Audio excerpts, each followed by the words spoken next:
ایک زمانہ آیا کہ قریش کے ظلم و ستم اور جور و جبر اتنے زیادہ بڑھ گئے کہ کمزوروں پر جو ظلم ڈھاتے تھے، زیادتی کرتے تھے، وہ دیکھے نہیں جاتے تھے۔ تو سیدنا صدیق اکبر شہر مکہ کو چھوڑ کر کے مکہ سے باہر جا رہے تھے۔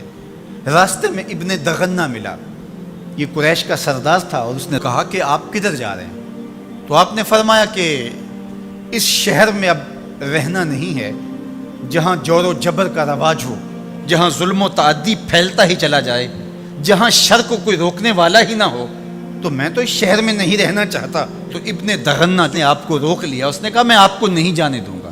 ان مثلک لا یخرج ولا یخرج، آپ جیسا شخص کبھی بھی شہر سے باہر نہیں جائے گا اور نہ اس کو نکالا جا سکتا ہے۔ جناب سیدنا صدیق اکبر رضی اللہ تعالی عنہ کے بارے میں گواہی ایک کافر کی سنیے جو دھرم میں، عقیدے میں مخالفت رکھتا ہے، لیکن سچائیاں تو سر چڑھ کے بولتی ہیں۔ اب ابن دغنہ سیدنا صدیق اکبر کو بازو سے پکڑ لیتا ہے اور واپس مکے کی طرف چلتے ہوئے کہتا ہے فَإِنَّكَ تَكْسِبُ الْمَعْدُومَ، اس لیے کہ جس کا کوئی کمانے والا نہیں، ابو بکر تم اس کے کمانے والے ہو۔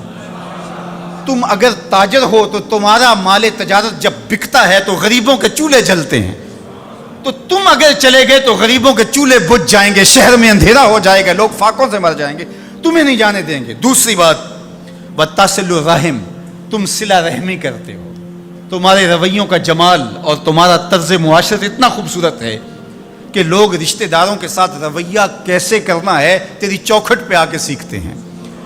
تیسری بات وَتَحْمِلُ الْكَلَّ، جس کا کوئی بوجھ اٹھانے والا نہیں، ابو بکر اس کا بوجھ تم اٹھاتے ہو، اس کی ضرورت کو تم پورا کرتے ہو۔ وَتَقْرِ الضَّيْفَ، اور آپ مہمان نواز ہیں، اور وَتُعِينُ عَلَى نَوَائِبِ الْحَقِّ، اور آپ ان لوگوں کی مدد کرتے ہیں جو راہ حق کے اندر مشکلات میں گر جاتے ہیں۔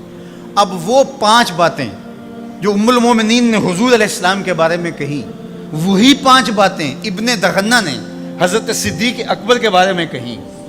تو اب یہ سمجھنے میں کوئی دیر نہیں لگتی کہ حضور نے اپنے غلاموں پہ اپنی سیرت کا رنگ چڑھا دیا تھا، اور ایسا پختہ رنگ تھا، ایسا پکا رنگ تھا جس کو کافر بھی دیکھ رہا ہے۔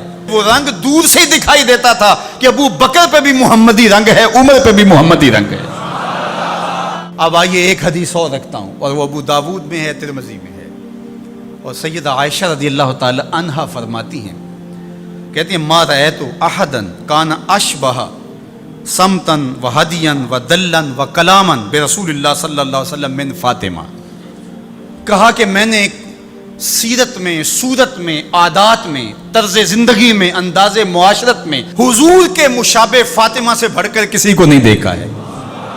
اگر حضور کی سیرت کا عکس کامل دیکھنا چاہتے ہو، اگر حضور کے جمال کا نقشہ مکمل دیکھنا چاہتے ہو، اگر محمد عربی کی تصویر دیکھنا چاہتے ہو، تو وہ فاطمہ بنت محمد ہے صلی اللہ علیہ وسلم۔ ابو بکر صدیق حضور کے رنگ میں رنگے ہوئے، سیدہ فاطمہ حضور کے رنگ میں رنگی ہوئی ہیں، اور وہ بھی حضور کی تربیت کا عکس ہیں، اور یہ بھی تربیت کا عکس ہیں۔ وہ بھی حضور کا رنگ اور یہ بھی حضور کا رنگ، اور دونوں ایک ہی سینے سے پھوٹتی ہوئی شعائیں، ایک ہی چمن کے مہکتے ہوئے 2 پھول، ایک کا نام فاطمہ ہے اور دوسرے کا نام ابو بکر ہے۔ اور اگر کوئی انگلی اٹھاتا ہے سیدنا ابو بکر پہ تو وہ حضور کی تربیت میں نقص نکالتا ہے، اور اگر سیدہ فاطمہ تو زہرا پہ کوئی بات کرتا ہے تو وہ بھی سوچے بات کہاں تک جا رہی ہے۔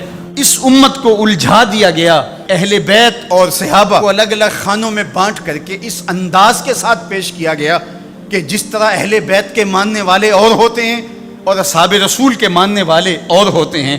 ہماری محبتوں کا مرکز ذات رسالت مآب صلی اللہ علیہ وسلم ہے۔